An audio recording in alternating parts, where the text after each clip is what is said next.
YouTube, what's up? What do you think of my new set? What do you think? Looking good, Brent. Pretty awesome. So, okay. Yes. There's two things I want to ask you about here. The first, is that Harry Potter? Did I say behind you? Yes. Yep. That is the Film Vault series, which is actually a really cool set of books. But it goes through like all the behind the scenes stuff with the films and, you know, behind the scenes pictures and all that sort of stuff. It's pretty, my wife gave that to me for Christmas. It's a neat little series, but the picture of the hardback cover spines all together is pretty neat too. Yeah, it looks super cool. And then up above, yes. So I don't know if anybody watching here knows this, but you and your son Jude have one of the greatest Star Trek prodigy podcasts that exists out there. Murph's Turf. There you go. And you got Murph up there. Is that a painting? Murph. That is a painting that I did actually. Really? Yeah. I did that earlier. My son was studying Van Gogh this past year. And so we decided, like, as a project, we're going to paint some Van Gogh stuff. So the first thing we did was we looked at a Van Gogh painting and we tried to copy his painting and kind of go through those processes. And we saw we learned how do you do it and what happens and all that kind of thing. And after that, it was just okay, well, let's try some other stuff. And so Murph was my second thing that I did. Okay. And I was just trying to see if it would work or not and how it would go. So I'm pretty happy with how it turned out. It was fun. Yeah, it looks super good. And also go check out Murph's Turf. Please do. Yeah. Murph's Turf. It's, that's one of those podcasts that it will occur when the content occurs. You know what I mean? Yeah. It's somewhat inactive right now because Prodigy is inactive as we record this right now, but we, Jude and I, we keep trying to do other things, and honestly, he's so busy. Yeah. And I've got so many other projects and stuff. So it's a fun project when it comes up, but but go check it out. It's fun. Thank you for saying that. It's a fun show with him. And Jude does such a good job with it. It's cool to see the progression or hear the progression. Yeah. As he gets better. But one thing I really respected the way you did that was, with us, we've got a set time. Hey, we're going to get together. We're going to do this and blah, blah, blah. It wasn't like that with Jude. You approached when you were going to record in a really cool way. Yeah. I think when I put together the Twitter handle, I said, episodes will drop when he finishes his homework. Yeah. I love it. I love it. And I mean, the kid, he's involved in baseball and football and basketball and karate and swim and this and that and piano. And he wants to start doing drums and all this kind of stuff. He's got all that stuff going on in his life, which is awesome. And he should want to do drums. And he should want to do all that. Yeah, as a fun, right? This is exclusive for YouTube here. I'm going to move my computer. I don't think I've ever shown this to you, Brent. So, I've never seen the other side of this. Yeah, drums are my jam. And there you go. Is that it? Oh, I can't even show it to you. Yeah. I got all my cables. I saw it. Here we go. I saw it. There you go. You got two sets, man. Yeah. So this one here is the one that I'm hoping my daughter plays more. Okay. And this bad boy over here is mine. Alrighty. There you go. So yeah, it's a thing everyone should learn at some point in their life. There you go. So yeah, so he that's what he's got going on, and it really because I think what you're referring to is the fact that sometimes an episode would air and we wouldn't put our episode out about it until 6 weeks later. Yeah, sometimes. Yeah. But you didn't let life get in the way is the thing. Yeah. You made him do his homework. You stayed tight on baseball and all the things that were important. It was just, and I think what's cool with that is it's so easy. It's easy for us to make up work, right? And and these things, it's no, we're going to learn this thing. And I think I mean, I'm guessing here, but it probably kept it fun for both of you. It did. And there was definitely a concerted effort in doing it. I was like, okay, Jude, you have to do more than what you're doing, because I really want the show to be him and way less me. And you and I are both podcasters. We know how to talk. We know how to go through stuff, and we know how to formulate our thoughts and our words and our sentences. And Jude's 10. Yeah. He was 9 when we were recording this. He's still, hey, what'd you think of the episode? It was good. Okay. Do you really want to talk about this? Yeah, I really want to talk about it. Okay. Talk about it. It was good. Yeah. I liked it a lot. I'm like, but he got so much better. And I think it's just, the way the series broke, there was built-in breaks and things like that. And I think it just worked. I mean, I don't know. Anyway, just after you're done watching us talk about Babylon 5, go hit your podcatcher and check out Murph's Turf. Murph's Turf, a Star Trek Prodigy podcast. If you guys haven't watched Star Trek Prodigy, do that too. I don't care what age you are. Go watch. It is fan-flippantastic. Yeah. So I have a lot of thoughts on it, but that's not what this podcast is about. So you're going to have to come back for those. Right. That'll be the one we're due after we're done with Babylon 5. Right. So, but speaking of Babylon 5, guys, we are here to record our show, Babylon 5, for the first time. Jeff and I are watching these shows for the first time. If you guys are just now joining us, thank you guys so much for checking us out. You're like, it's 5 minutes, 6 minutes into the show, and they're not even talking about it yet. Well, we're getting ready to start. This is our podcast. We are recording the podcast. What you guys are watching is the behind the scenes. Mm-hmm. This is how it's made. This is the unedited version. This is the sausage. Yeah. This is it. A couple weeks ago, Jeff was recording. It was a night we were doing 2 back-to-back, and he starts talking about the second episode while we're recording the first one. Yeah. So it's a late night. It was a late night. Yeah. But there, just all the fun stuff. Sometimes things happen that are just funny. And conversations happen, and sometimes things get cut out for timing reasons or different things like that. And you guys get the full Monty. So the other thing that we love are your comments. Oh, yeah. Comment along with us. We'll respond to you guys. Jeff, I think Jeff and I do pretty good. I think. Yeah. I hope we do really good. If we missed you, I mean, I'm going to be really transparent. If we've missed your comments, it's because so many of you are commenting on there. We're trying so hard to keep up, but it's hard, but we love it. I'm trying to at least get on and at least give you a thumbs up for the comment and try and get in on there. But just no spoilers. Great. Please, no spoilers. Don't tell us why this episode's important. Don't tell us what it sets up. We'll figure it out when it gets there. No spoilers. And but we love your comments as they go through. So like, subscribe, comment, interact with us, and all that stuff. But Jeff, if you are ready, man, let's go ahead and talk. Let's do this. Mind War. Episode 5. All right. 6. This is episode 6. Yeah. That whole gathering thing really messes up the counting. Right. All right. Here we go. Welcome to Babylon 5 for the first time, not a Star Trek podcast. My name is Jeff Akin, and I am watching Babylon 5 for the first time. And I'm Brent Allen, and I'm also watching Babylon 5 for the first time. We're 2 veteran Star Trek podcasters watching Babylon 5, well, for the first time. We search for Star Trek-like messages in this series and ultimately decide if we should have watched it sooner. That's right.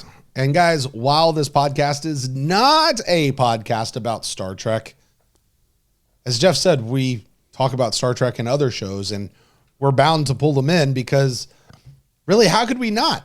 I mean, it's what they're we do. So similar or not. It's just your reference point. Now, listen, all of that said, we're not going to apologize for it.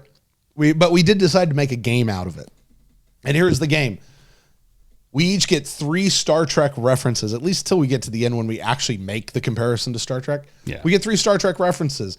And once you hit it, you can't say it after that. So good luck trying to get across what you're trying to say once you've hit all 3 of them.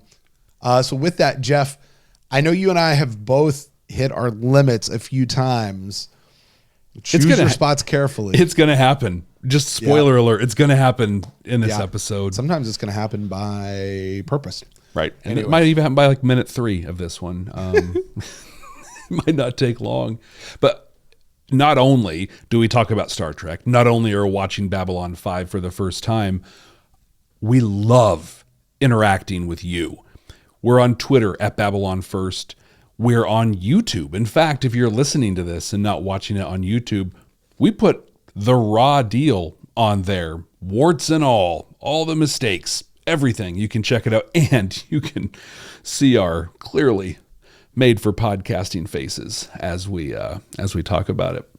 You can even send us emails through our website at Babylon. You can send us emails through our website, Babylon5, the number 5, first, spelled out, FIRST.com. And Brent, I want to share a couple comments that we've gotten from people here lately. Love it. Cool. I haven't heard any of these, so go ahead. I'd love to hear it. So first from JW at JWZip on Twitter. They say, you may have to rewatch the entire show after you've watched it for the first time. A lot of the references may not seem important at the time, but become vital later on. Babylon 5 for the second time, perhaps? Well, JW, we've got like 104 more episodes to go before that. So, you know what I love about that is I can't wait to find out what the references are that people keep telling us about. I know. Like, I know they're there. What I don't want you guys to do is tell me what the reference. Oh, this is important because it sets up stuff later. I don't want to know if it's important or not. Yeah. Like at all. Like, I can't wait to get there and discover that stuff. But I love knowing that things are important for later on. And the speculation is just rife with Jeff and I to figure out what is it that's important or not important. Like, the blue arrow, is the blue arrow on Delenn's head important? Is she an avatar? Like, is she? Yeah. Is she in the Last Airbender? Like, what's going on? We're going to have so many questions, and it's going to drive all of you just absolutely mad to hear us sometimes. And that's one of my favorite things is whenever we put this out, I just like to imagine you screaming at us. How could you not think that's a big deal? Well, it's our first time. That's how. Right. Or maybe even like, I love this character better. I can't wait to see what they do with this character. And your guys are out there like, yeah, that character's here for like 2 episodes and they're done. They're going to be dead. They're going to be yikes. Well, over on YouTube, Violent Silence says, and this is a pretty lengthy one, so I'm gonna condense it down a little bit with a chunk. I just love the metaphor that Violent Silence put up here. They say, I don't know if you guys are familiar with older trains, but when they started moving, they'd pull away slowly, and you could feel each carriage pull against the couplings as they reached their maximum extension. If you pulled away too quickly, you could risk a carriage becoming detached. Once all the carriages were in motion, you could accelerate the train properly. And this is essentially the problem with Babylon 5 pacing, and with all genre pieces overall. For events later on to matter, you got to make sure all the pieces that are a part of it are properly connected. So you get a lot of episodes early on that are just putting things in motion, but as a passenger, you're feeling the carriages jerk as much as going on a journey.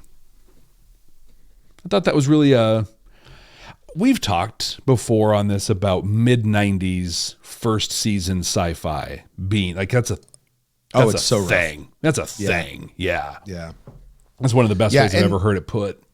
And like one of the things I think that Babylon 5 is doing, from what I understand, JMS had the show pretty much like written or plotted out of how he wanted to do things.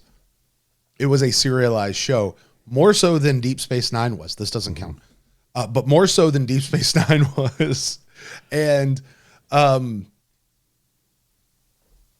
that was really tough in the 90s because everybody wanted episodic, week to week. They could throw it in syndication and it didn't matter type of stories.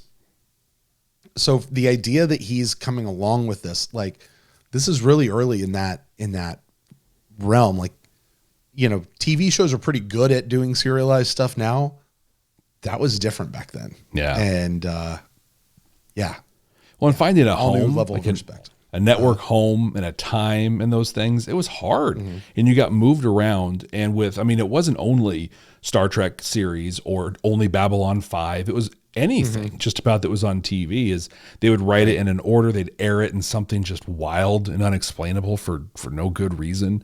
Those are all real things that happened. And so, yeah, so thank you very much to Violent Silence for one of the best descriptions that I've ever heard. I love it.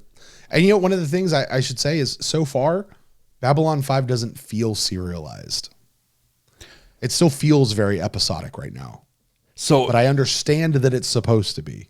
I don't know how. Nobody tell me. Right. I don't know how. I hear you. I've got thoughts on kind of that a little bit later on because, we'll just say I think we're hitting the same thing a little bit there. So yeah. And speaking of later on, today, right now, we're discussing Mind War.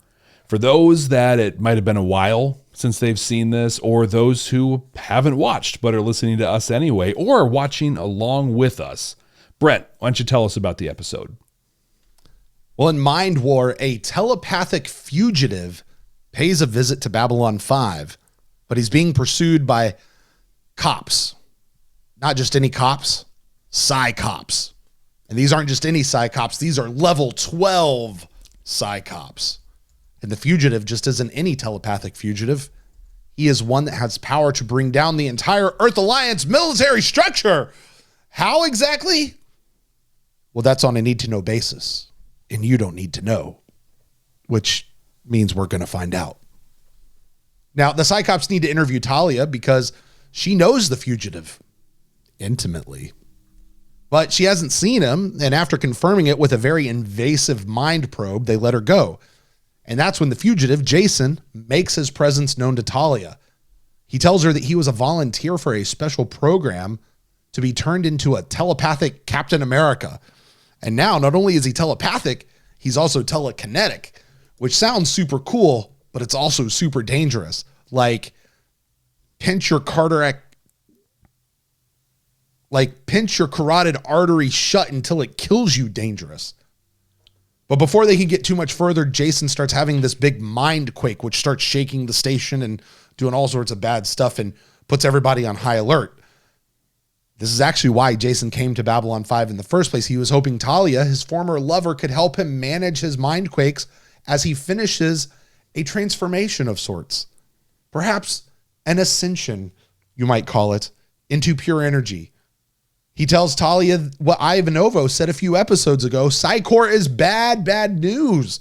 They're far more powerful than we ever imagined, and they're pulling all the strings in the government behind the scenes. Well, no time to worry about that right now. Talia has to go get Sinclair to come help get Jason off the station before more bad stuff happens. And after a little bit of convincing, Sinclair agrees. But on the way, they meet the Psi Cops. And in a pew, pew, pew action style Act 5, Jason finally gets off the station, ascends into pure energy, but before he goes, he leaves Talia with a gift. The gift of telekinesis. And while all that was happening, Sinclair's girlfriend, Catherine, is checking out a planet which she's been hired to terraform. Jakar warns her that some really weird stuff happens there, but she doesn't listen and goes anyway. And when weird stuff does happen there, Catherine gets rescued by some Narn ships that were sent by Jakar. And he tells her that ancient beings that we can't possibly comprehend live there, and the best we can do is just leave them alone. Yeah, I don't think we're done with that storyline yet either, Jeff. Brent, this is the episode I've been waiting for. Yeah? I mean, it's like, and it's not, we're just going to say, it's not just because Chekov is in it. Yes, that's right. Chekov is in this one. Yes. But honestly, we're finally starting to get into the beyond the surface on things. We're seeing the dirt. We're hearing kind of how things actually work. Just in general, we've had questions about Psi Corp since our pilot episode with The Gathering. Ivanova started asking even more on our behalf. And not only are we getting some of those questions answered, but they're also, it's like we have our first piece of meat on a thing where it's like, this is actually something. We have a big bad villain, and it's something that like I can understand, Psi Corp wanting to control everything. So I'm like, yes. But my thought was, when we're talking about episodic versus serialization, and I just want to think this is because this is from the mid 90s and we didn't know serialized television at this point, but wow, they could have been dropping some seeds for this in every episode up to this point. And I think this felt like it should have been a continuation of an ongoing storyline. Instead, it felt like, hey, remember we have telepaths? Remember there's that thing? And now we're going to do something with them. And it's going to be wild what we're going to do with them. But we also got some depth to Jakar in this. Jakar so far has been, yes. Hey, check that out. Jakar so far I could go. But he's just been kind of, oh, look at me. I'm a smart bad guy, whatever. Look, I'm a politician. Mm-hmm. But there's a lot here to dive in. I want very much to believe that, so Catherine went to go to this planet to mine some Q40, quantium 40, which is what they make jump gates out of. Right. So big deal. But she got this great job, and he went out of his way to make sure she didn't die on this mission. He lined up some fighters to go intercept her. And I want to believe that this was out of the goodness of his shriveled Narn heart. Like he was the Grinch and his heart grew 10 sizes that day when he saved little Catherine. And I believe that because he talked about how no one on this station is what they appear to be. He said that multiple times. Like, yes, I think that was an important line. Yeah. Message received. Yeah. We got it. But I think we know G'Kar enough that, and I think he even hinted at this a little bit, but I think he's just doing this to eventually hold it over Sinclair's head. This is another bargaining chip. Yeah, I saved your girlfriend, dude. He says, she asked him, why? Why did you do this? And he says, well, why not? It's not profitable to let you go die on this thing, but to save the commander's girlfriend, well, brings us back to why not? So, maybe. He could just be, a good person and like, hey, bad stuff happens out there. I can't let you go. Here's the thing about G'Kar, and let's talk about this B plot before we jump into the main deal. He reminded me so much of Q. Yeah. Yeah. Okay. And I don't mean episode 1 Q. I mean like every other Q since then. A Q who comes in who is mischievous and is backhandedly talking about it. But at the end, when you see the whole thing be displayed, turns out they're just looking out for you. They're trying to help you. Wrapped up at a lesson. There's a lesson wrapped in there. Exactly. Yeah. And I think of episodes like Tapestry. All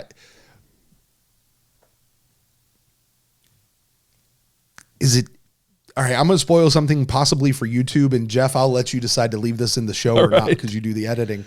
The entirety of Picard season 2, which I called from episode 1. I was like, because that's the thing that you learn after watching Q. Even in his episodes in Voyager, Q's not a bad guy. Exactly. I know they set him up to be a villain, but he's really not. He is very much coming in, caring for. He's trying to get usually Picard to be at a different spot in his thinking, and he's helping him to get there, but it's in a really backhanded way. It's in a very mischievous way.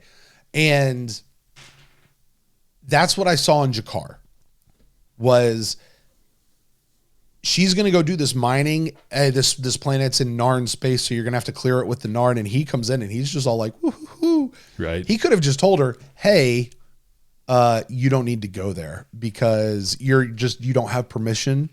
And, we're going to fight you on it. And I forget all the, he could have told her the whole thing about there are beings out there that you can't comprehend and bad stuff happens. He's like, no. Just, there's ghosts out there and bad things tend to happen and whatever. And we're not going to let you go. And she's all like, I think you just want to keep it to yourself. And we see him go and like, he says, I need a heavy fighter pilot and make sure it's really well armed. And you're like, oh my God, he's going to go like kill her, shoot her out of the sky. And no, he's sending people to rescue her because he knows something's about to go down. And I was like, that just feels like Q to me on every level, because the way he set it up, the way he was talking to her was not like he was acting on her behalf. It was very much like he was acting for in his own interests. Well, there's a version of it where she just listens to him and just doesn't go, right? Or the version that she does try and go over his head, and then they just tell her, no, there's this, there's beings there that'll rip you apart. He wasn't like, he didn't necessarily, he had the end in mind, but he also didn't know that he was going to end up there. He was like, look, I'm just going to be cool. I'm going to tell you it's not good. Kind of leave it there, and then I'm going to let you see what you're going to do. But behind the scenes, I'm going to kind of make sure things are cool. And you're right. Yeah. Like, that's totally Q, 100%. Yeah. Wow, Jakar is Q. But Jakar is this is the first time we've gotten Jakar he's kind of a good dude. Mm-hmm. Now, the way I interpret it, this wasn't just fully self-serving. Like he really seemed like he was looking out for her to me. Well, I think too, like, I agree that, and it's really just the talk of the last couple episodes behind me saying, nope, he's got an ulterior motive. Don't trust him. And maybe that's more a reflection on me than it is on him.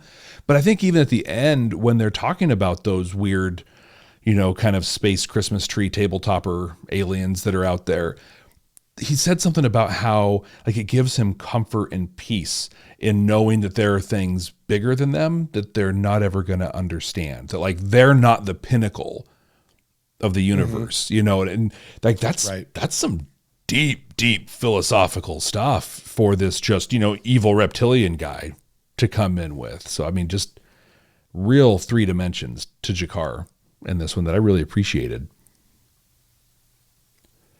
So Psi Corp is going to be our bad guy, looks like. Yeah. Well, I mean, we kind of knew that. We anticipated that. And we said that a few episodes ago that Psi Corp is going to be there's more here. Mm-hmm. What I find incredibly interesting is the idea that I think we kind of knew. We just heard it here. He said, you always thought it was the government in charge, but it's not. Psi Corp is back there pulling all the strings behind the scenes. They're the ones that are in charge. Couple that with the other things that we've been learning here about the Earth cultures. We got to preserve that. The new president. Who are the people that came and got the that took the bio weapons. Yeah. For the Earth guys, Alliance. Yeah. Those guys showed up, and now you have Psi Corp all of a sudden. And okay, I got this on a whole other level. Chekov appears on the screen. I saw Chekov, and then I saw the girl that was with him, and I was like, hey, that's Chekov. That's really cool. Wait, is that Deanna Troi? Is that Marina? Do we got 2 of them here? And I'm like, oh no. Pretty quick that got dispelled, but that was my first thought as they go in. But I mean, Psi Corp's bad news. They walk in and they're all like, I'm just going to read your mind. And Sinclair's like, get out of my mind, And I'm sitting here like, shouldn't there be like a helmet or something you could put on that like blocks them? Something, something that just, listen, I have to have some sort of protection because I can't stop you from doing this. Well, it's just like unchecked power, right? So we learned that there's grades, and we heard this before. Talia, when she introduced herself, when she came in, was like, I'm a P5 thing, which is like, okay, I completely missed that. Oh yeah. I caught it like in her thing. Missed that. And I'm just like, okay, good for you. I guess that's something. Well, it is Jason Ironheart. Which I'm sorry. That's same writer's room as Pain Givers with that one. But still, Jason's a P10 because all instructors at the academy are a P10 and the cops are P12s. So, that's kind of a big deal. But I think that like there's the scene where Sinclair and Garibaldi are kind of problem solving where Jason could be. And then Garibaldi walks past, I'm going to start calling him by his Babylon 5 name. I'm going to be fair. Walks past Bester. And Bester just is like, oh, only 50 apartments we got to search. Cool. Oh, also, Garibaldi, that's anatomically impossible, but you're welcome to try anytime. Yeah, it's like, whoa. Okay. I'm sorry. We've had this discussion about characters before. Garibaldi and Bester going at it. Garibaldi's mopping the floor with him. You think? I think so. So I really do. I didn't realize. So I don't know who the actor is who played Bester's the other Psi Cop. I'm not sure who she was. She got turned into molecule dust and is gone. Right. But she was like 6 feet taller than him. Like I never realized how short he was. But he carries himself like I feel, and I have to own that I've had teachers through school named both Koenig and Koenig, so I always get this mixed up. It's Walter Koenig, right? It's Koenig. It's Koenig. Okay, Koenig. Because I've had both, and it's just so Walter Koenig. What this episode proved to me is all the time he was Chekov on Star Trek, and I feel like I'm going to let my buzz on Chekov kind of bias the Chekov reference, maybe. I don't know. Sure. If you don't like it, leave a comment. It's fine. Put it in the review. But he should have been a villain this whole time, right? In the Wrath, here we go. I'll give myself in the Wrath of Khan. Oops, Star Trek 2 in there. You know, that scene where he's like all smiles and SETI Alpha 5 checks out, cut, and then he gets all cold and hard. That really played through in here, where he's like, "I'm friendly bureaucrat. Also, I will destroy you." And so that's where I think if he and Garibaldi went at it, like he's going to be that little scrappy guy who's also literally getting into Garibaldi's head the whole time. I don't know. I'm taking Bester on that one. Are you? I am. I think Garibaldi's just going to smash him. I really do. Well, like Bester might get in his head, but I think Garibaldi's coming through, and he's got that security chief. Is he security chief? Is that his title? I think so. Yeah. Right. He's got that stuff. I think he's taking him to the floor, man. Well, Talia almost took Garibaldi to the floor. I was so excited. Well. I got my scene, the one that I wanted, where like they're in the elevator and she finally gut punched him for his like, because okay, wow. I got a question about that. So they walk in and she's talking about like I can sense emotions. They kind of come through even when you don't want to. And when she's saying that, he's sitting there like staring her down, like checking her out. Here's my question. Was he doing it on purpose 100%. To like test her and see? 100%. Or was he just like distracted and like... I think he's that guy at the bar who is just sleazy and greasy, but believes with his whole body that she's into it. Like, she's gonna, oh, you can pick this up. Well, here you go. What do you think about this? Oh, and then at the end, like she gut punches him and walks out and he's like, I think I'm in love. It's like, oh my God. Didn't she smile as she walked out though? She did. I think, I'm going to blame that on mid-90s TV. That's right. I mean, like, I think Talia's putting up a fight, but I think she might kind of be into it as well. I don't know. I hope not. I don't know. But you talked about Psi Corp and the Earth culture and Earth First and all those pieces there. I had the same thing, and I took a note that like, how strong is the influence that they're having? Like, are they steering public sentiment in a way? You know, like where they're just making people. Maybe they're not forcing anyone to do anything, but they're just introducing that doubt or that feeling, whatever, that's causing people to just come out with jingoistic, national or planetaristic feelings in there. And they're doing that in a way for an end, right? Well, this can help us achieve, whatever, because they want their fingers in the economy, in the politics, in energy, in everything that's going on. So I kind of wondered, is this their work? Making everybody here just be so anti-alien.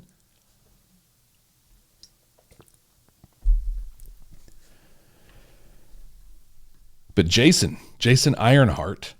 So, did you ever read Dune, the Dune novels at all? I did not. I saw the new movie that came out recently. It's a good movie.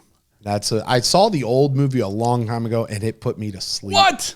Many times. Oh, it's horrible. No, it's horrible, Jeff. Yes, it's so bad. Spoiler alert. I'm going to reference it in our closing thoughts. The David Lynch film. It's going to be a reference because, and I'm going to go Dune here for a minute so you can check out whatever, but there's somebody's going to be like, oh my God, yes.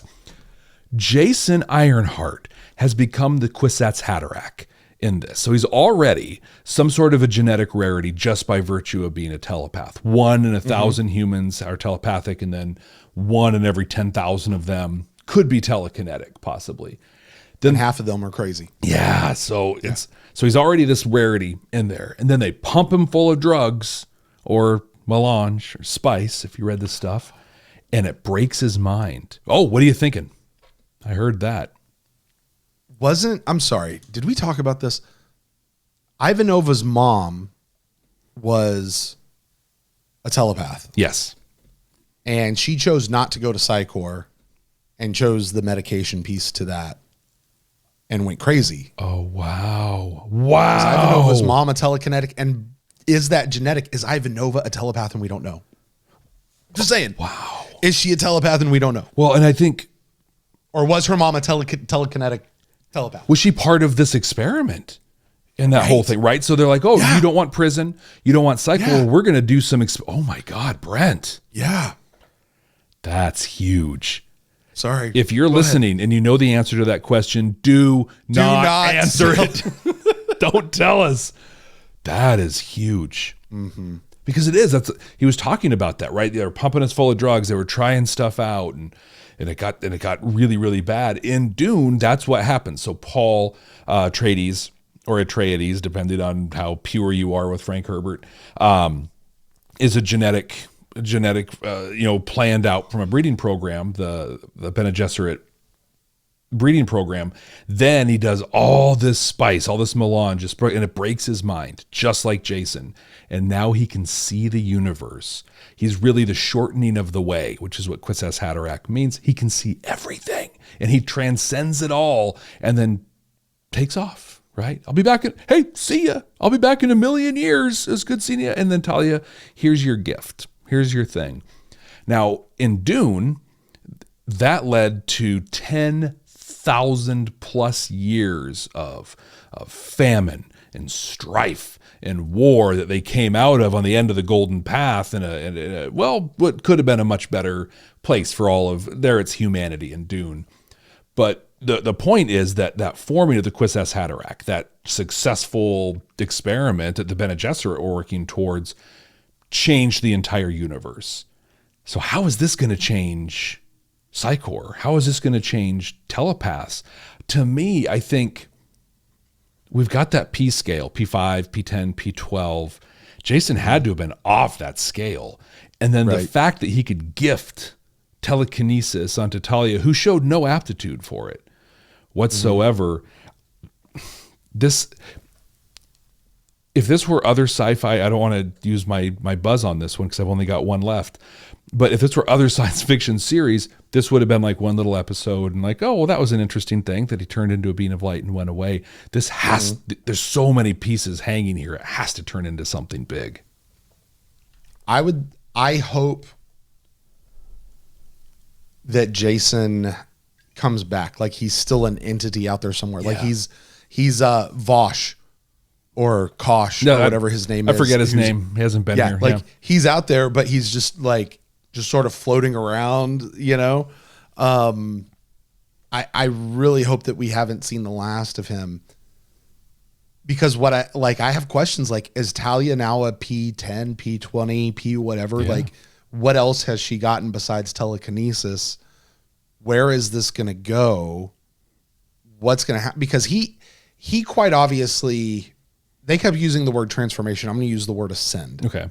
He ascended. He shed his mortal coil, and it now exists as pure energy. And he said he could see it all. He could exist everywhere. You know what this sounds to me like? The Traveler. Yeah. Right? Yep. Is that 2 or 3 for you? That's 2. That's 2. We only have one left. Yeah. But yeah, exactly. Yeah. He sounds really like the Traveler. And that's who he sounds like. They could see everything, can be everywhere, everything, everywhere, all at once. Horrible movie. Don't go see it. Michelle Yeoh is amazing. I did not know that Data from Goonies and Michelle Yeoh were of same age that they could be married, but turns out they are. What? Yeah. That's kind of, I'm going to need a minute. Yeah. I mean, really? Yeah. Yeah, I guess so. Yeah. I mean, she was amazing with that movie. Just went off the this is not about that movie. You might want to edit that. I don't know. Anyway, where was I going with all that? So what was I saying, Jeff? He was a traveler. He could see everything. Traveler. He could see everything, and it was everywhere all at once. And I think this has to come back in, and somehow we have to be leading to a showdown with Psi Corp, right? Or something's got to happen, and he's got to be the thing that comes back in that marshals the resistance, or is the Deus Ex Machina, right? Who comes in at the end, and exactly. Yeah. Somewhere that's got to be, because I hope he's not gone. I really hope that this isn't here's what we're setting up in this episode, that there's Psi Cops and that we heard they're controlling everything and they're working these weird experiments. And now Talia is a telekinetic and nobody knows. And maybe she even jumped up a few scales and we're going to have to deal with that, but we never hear from Jason again. Right. He was just the plot device that made those things. And then, we literally will see him in a million years when the series gets, rebooted or sequeled or whatever. Yeah. Right. I mean, and that might be entirely what it is, but I hope that's not what it is. I wonder if that's one of the spin-off movies that came as like, hey, let's go follow Jason Ironheart through the universe. Maybe. I don't know. Do they recast him? Like, because they have to bring him back into a body on some level. No, just keep him as Mr. Clean CGI guy. Like Mr. Energy? Okay. Yeah. Well, there you go. Why not? There you go. Well, those are my thoughts that I saw in there. Brent, was there anything else that you saw in this one? I had a couple little notes here. One, and some of these are just side notes, things that I picked up on. When he's going in to rent the room. Now, I thought this was real interesting as far as how the station operates. You can go rent a room. In Deep Space Nine, you're just given a room. You're just given quarters. Yeah. You know what I mean? Like here, you actually have to rent a room, which is more towards the future because, or towards reality, I think. But they said it's 500 credits a week.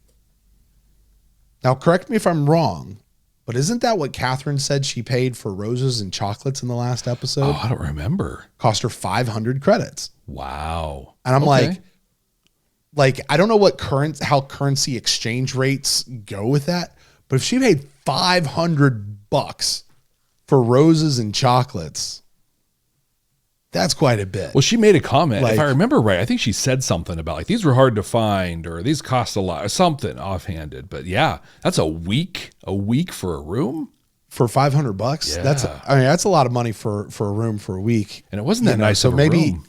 No, it really little wasn't. Tiny TV. Yeah. It even had like so maybe it's $100. 500 credits is equivalent to $100 maybe, or something like that. Like I don't know what the exchange rate is, but it even had like that in hotel thing of like, welcome to Babylon 5. The Zocalo is located on which was kind of like on the little TV screen. So that was a nice little touch. I think kind of to what you were talking about in the last episode, just those little touches, the signs that they had in the last one and this one where they had a fully voiced like intro video that's just playing in the background. Really, really cool world building.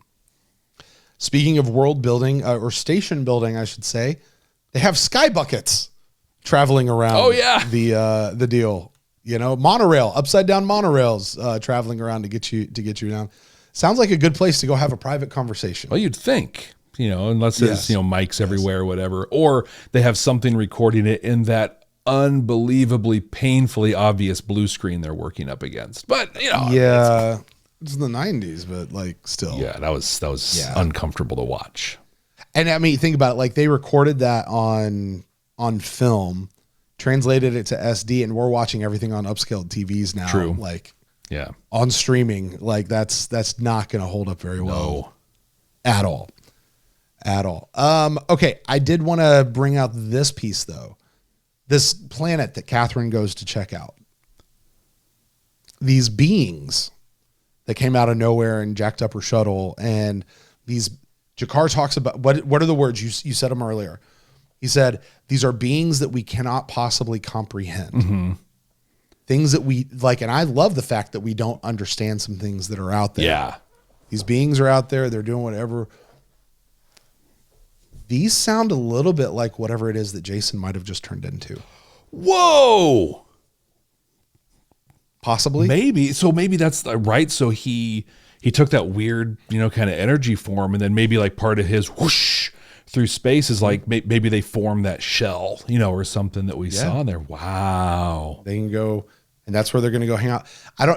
Because I'm trying to think, always in my head, I'm like, okay, why do you put this A story and this B story together? Why are these two coexisting in the same episode? That was the only connection I could make between the two. On this one, or just not everybody's here what they seem. Right. I think, so far there hasn't been a real connection in the A's and B's. And I don't know if we're going to, so to me, the B in this one felt like, hey, we just introduced Catherine. And so it makes sense to do this thing. And I think like for me, the two big messages out of that B story were the Jakar, just Jakar in general.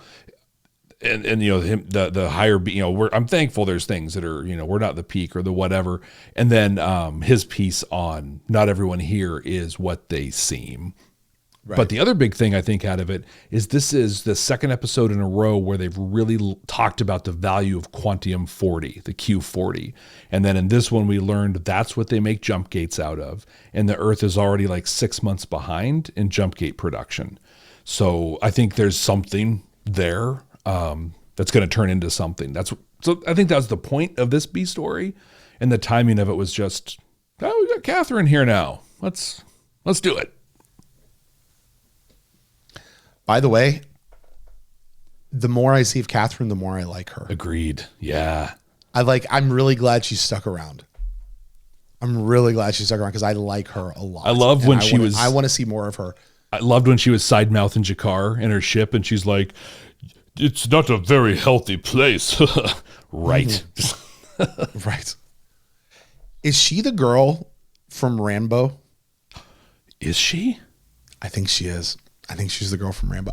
Because it's been driving me crazy trying to figure out where she's got that face, and I think she's the girl from Rambo. I'm going to look it up. I have to know. All right. I can't not know this. Let's see here.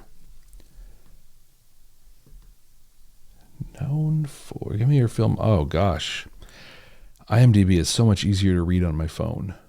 Mm-hmm. Go back. Oh, she was on Next Generation. Ensign, I'm cutting all this. I'm looking at Ensign Leanne Sue. It's for you, YouTube. You get to see all this. Yes, I have Rambo: First Blood Part 2. She's the girl. Yeah, she's the girl from Rambo. Oh yeah, God. it's the girl in the village or whatever, right? Yeah.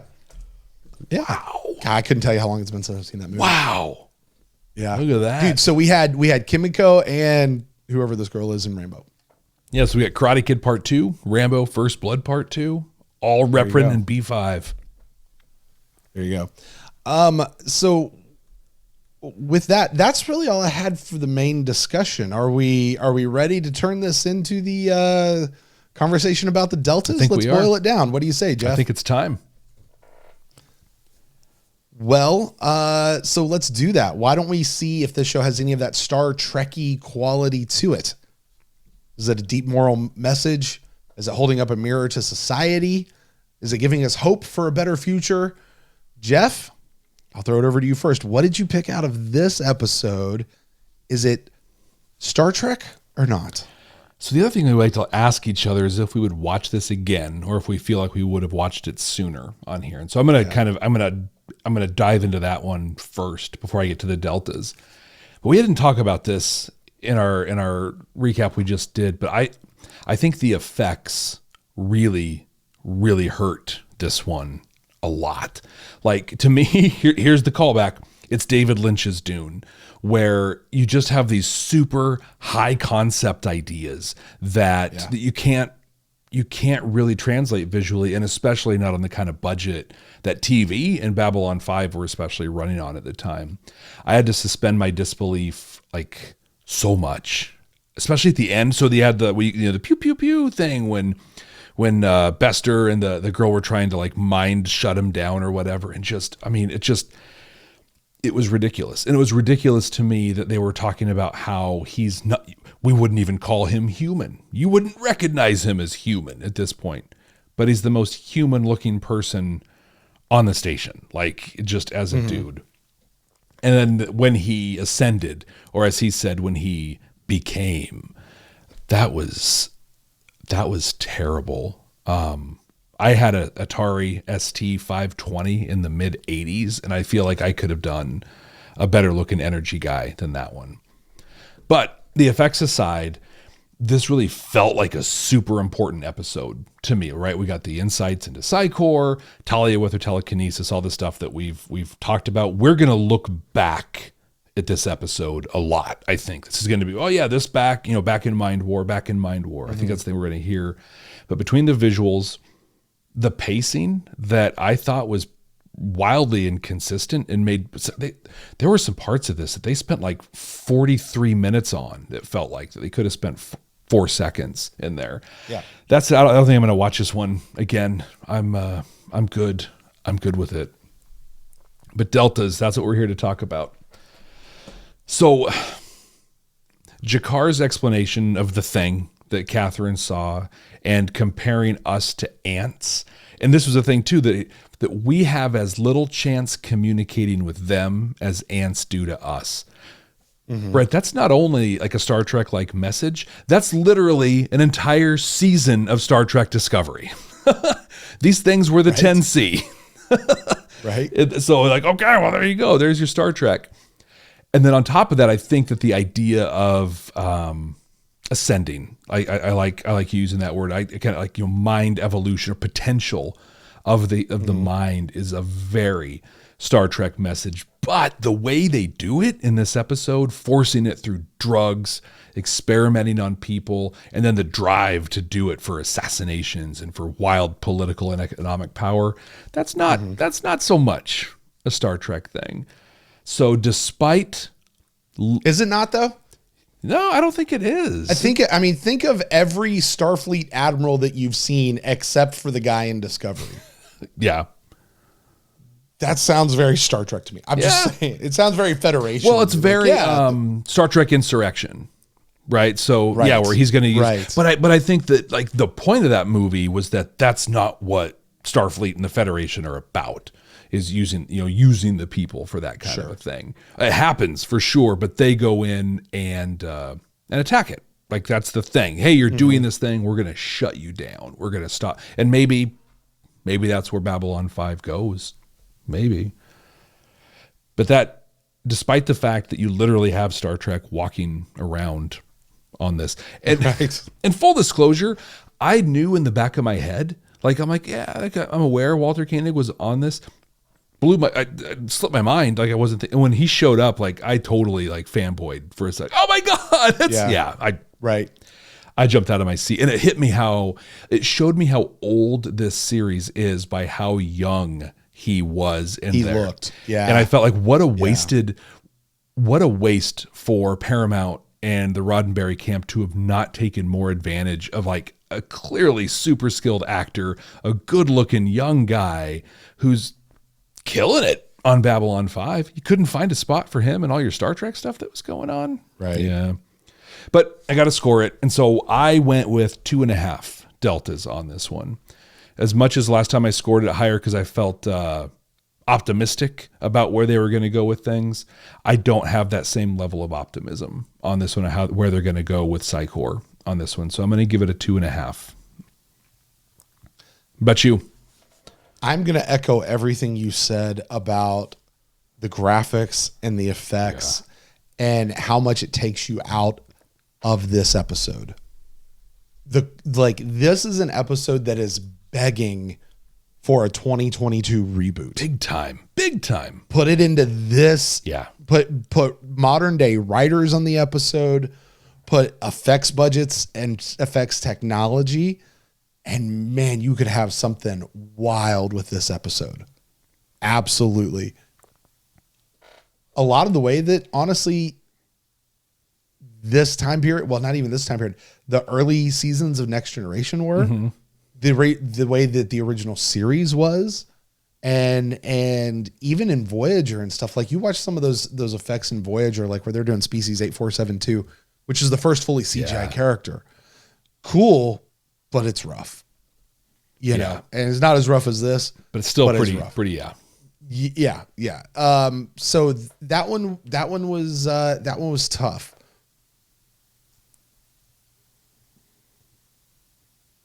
As far as the episode goes, though, because as Star Trek fans, we're very used to watching stuff where the concept is far outstripping the technology of being able to put it on TV. We've done this for years. This one I enjoyed a lot in that respect. That said, this is not an episode I want to watch very often. It's just not. I really wanted to feel a lot more for Jason than I did, and I kind of just didn't. I was like, dude, just shut up and ascend. Like, quit messing stuff up and just go ascend. It'll be fine. There were some places where I was just like, why don't they just kill the dude? Just like in a end the threat. Like he didn't seem like he was like, I don't want to die. I want to live. I want to survive. I want to go on and like I want that side of it. He wants to go on and explore, and he wants to find out what's next, and he wants to transform into this thing, and who knows what he could possibly be. So he has to stay alive to see that, but he can't be captured and go back. Cause I mean, like I'm sitting here watching like, okay, so if they would have captured him and taken him back with them, they're going to get like not even halfway to the jump gate and he's still going to ascend. Yeah. It's going to happen no matter what. And then he's in the same place, right? Yeah. Like they're not going to stop him at that point. Like, so like there's a bit of me that like I needed a little bit more on that level. You know, I think as far I want to take that really quick and go back to my Dune reference. So the fourth book, God Emperor of Dune, it can be a slog. A lot of it happens inside Leto II's mind. Really short version, a person, the son of Paul Atreides, puts things on him that turn him into like a hybrid sandworm human thing, and he lives for thousands of years.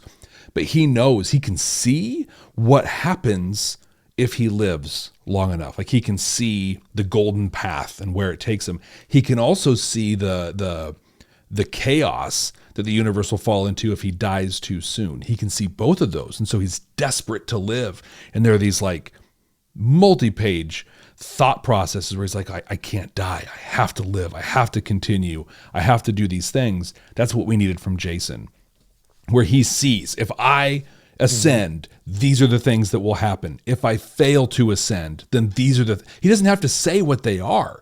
He just has to say the galaxy's depending on me ascending. I have to. And then there's some stakes, and then we care. Yeah.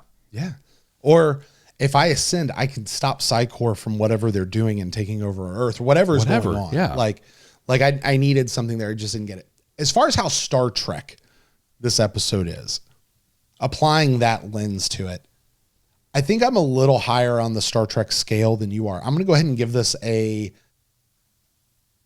4 Delta Star Trek. And here's why. Because when I watched this, I saw the message, you can't fear life forms you don't understand. Yeah. He was about to ascend. He was about to become something that they didn't know how to control. And yes, they were there to get control of him because they wanted to utilize him. They wanted to dissect him and find out what caused him to become that. But there was also they can't let him out. They can't let him go. And they can't, they don't understand it. And what we saw with Sinclair was he didn't know what was going on, but he went to talk to the thing. He went to talk to Jason in this case, and he got to know it, and he wasn't trying to use it. He heard its side. He understood where it was coming from. And I'm putting it into its terms because it kind of was losing its humanity. You know, he said that. He's like, I'm not even Jason anymore. I'm more than that. But he goes to understand it. And now you can have a respect for life, you know, and whatever it is that he's going on to become, we have to allow him to go become that. You have these people who don't want to let him become that. And we're going to allow this to happen. We want to facilitate that happening. Like this seems totally Captain Picard to me. I could see this in Next Generation as a type of, as an episode to get there. So I had images in my mind at the end of, you remember the big space jellyfish? Oh yeah. From Encounter from Next Generation. Yeah. They're just watching. It's like, oh, they're going off and they're doing their own thing. And like, I totally had those vibes at the end of this episode for that. But then again, the Jakar thing and the whole, I compared him to Q earlier, and I go back to that. Like you're actually here to work together. Like we can work together. Oh, and by the way, let's talk about the interracial relationship between Jason and Talia. In 1994, seeing this on TV of them saying we were ex-lovers, of saying that we were in a relationship was huge. Was huge. That's a great point. And it's totally something Star Trek would have done, or should have done. And yeah, so I give this a 4 Delta Star Trek type episode. I don't want to watch it again, but I do find those messages in there. And I am more excited about what the fallout of this episode is going to be. Yeah. of where we're going to go, because this episode is clearly setting stuff up. It's clearly setting pieces into place. I'm more excited about where it's going than coming back and exploring this particular one that much more, though. Agreed. I'm excited to reference this episode, not watch it again. Well, that's it, Brent. That's Mind Wars. Next week, well, before I tell you what we're watching next week, just a reminder for everybody listening, we don't look ahead. We don't even look back, right? We're just watching them as they come out, watching it for the first time. So we look at the title of the next episode. That's it. And then we like to play a little game where we guess what the show is going to be about based on the title alone. So Brent, what do you think the war prayer is going to be about? The war prayer? The war prayer. Coming right off of Mind War? Yeah, I'm going to go with this is a sequel. Ooh. This is a sequel to this episode, a direct sequel. Like we might even get our first previously on. Wow. And I'm probably saying that just because of the war, like the whole war reference, like the Mind War and then the war prayer. Maybe somebody feels like he's a god now and they're praying to him. No, that's probably not it. Yeah. But yeah, I'm going to go with it's a sequel. They're trying to figure it out. And I mean, we've got to follow. I mean, God, they just dropped this big thing about Talia and this new gift that she has. We've got to, like, they can't let that sit for episodes. We've got to see what's happening with that, like, next episode. So I think they are going to let it sit for episodes. We've only seen a couple episodes of this so far. You're probably right, yeah. But still. The way I feel is they're like, hey, we did this cool thing.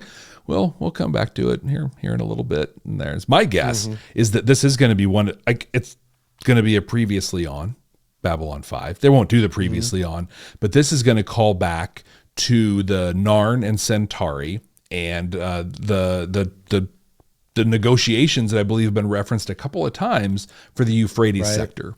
So this is going to be, things are escalating. We're getting close to war. And I don't know how prayer is going to work into it, but I feel like we're due for some Centauri and Narn coming together. And I think they've referenced the Euphrates negotiations in at least 2 other episodes since Midnight on the Firing Line. You know, I mean, it could have absolutely nothing to do with war or prayer. Exactly. I'm reminded of Parliament of Dreams, which had nothing to do with the Parliament or dreams Whatsoever. Not even close. Right.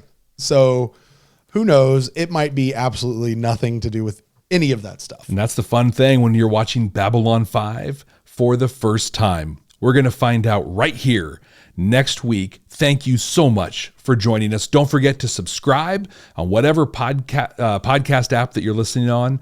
Give us the star, give us the thumbs up, wherever you're listening. Overcast, it's a little star on there. If you're on Apple, right, go in, write up a little review. Say, Brent and Jeff are the most amazing things ever, or not. Tell us whatever. Give us the stars. We'll give you some love on our Twitter at Babylon First. If you leave us a review on Apple Podcasts, we'll immediately send a tweet out to the world highlighting what you had to say about us. Until next time. Jeff.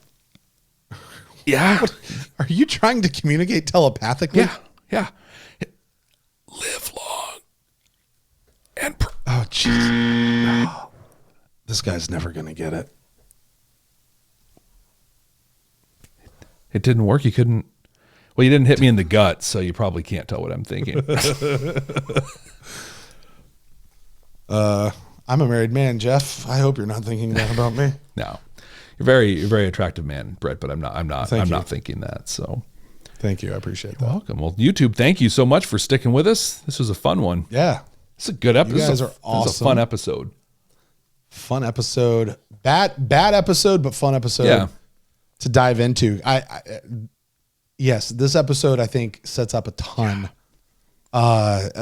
It maybe not even sets up. Maybe it just moves the ball down the court for the first time. A little bit. That's why I loved it. It's like stuff's happening. Like it's actually happening.